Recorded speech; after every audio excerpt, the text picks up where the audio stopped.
Sa pagpapatuloy ng pinakamalaking meetings, incentive travel, conventions, and exhibitions o MICE Conference sa bansa na ginanap dito sa Pampanga, hindi lang basta pagbubuklod at pagsusulong ng industriya ng turismo ang hatid ng #ExperienceDiversified event na ito. Sa ikalawang araw ng conference, may inihandang salo-salo ang Kapitolyo para sa 700 kalahok mula sa iba't ibang rehiyon at bansa.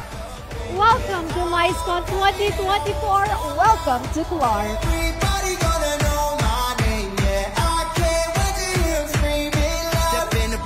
Isang gabing puno ng kulay at pagpapamalas ng kultura ng mga Kapampangan ang hatid ng pamahalaang palalawigan ng Pampanga dito sa MICECon 2024 Governor's Night. At tampok dito ang mga performances ng ating mga local artists at syempre hindi mawawala ang mga kalutong Kapampangan na talaga namang manyaman.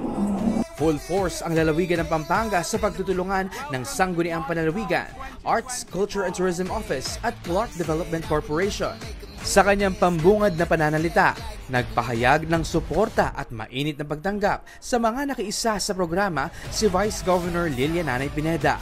It is my honor and privilege to stand before you today, representing our beautiful province, renowned for its rich heritage, culinary delights, and warm hospitality.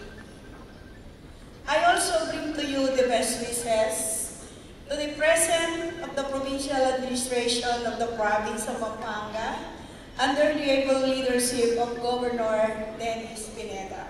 Higit 100 Kapampangan performers at artists ang nagpamalas ng husay sa pagtatanghal sa Grand Ballroom ng Royce Hotel and Casino.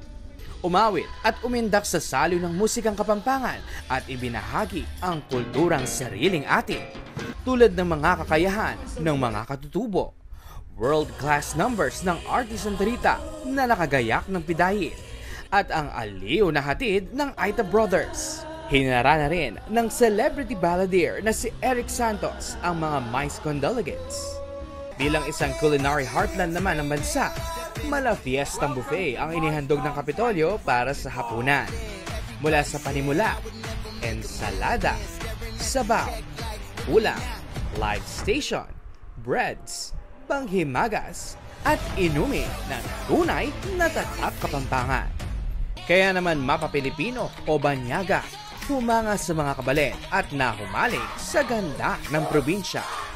The place is really beautiful, and then I would love to come back, especially with my family also, you know. I'd love to explore more because I think Pampanga has a lot to offer also. My goodness, this is overwhelming.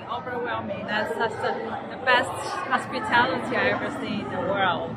Nakikiisa ang Kapitolyo sa pagpapahalaga sa papel ng MICE na mas pagyamanin ang kinabukasan ng turismo at palaguin ang ekonomiya ng bansa.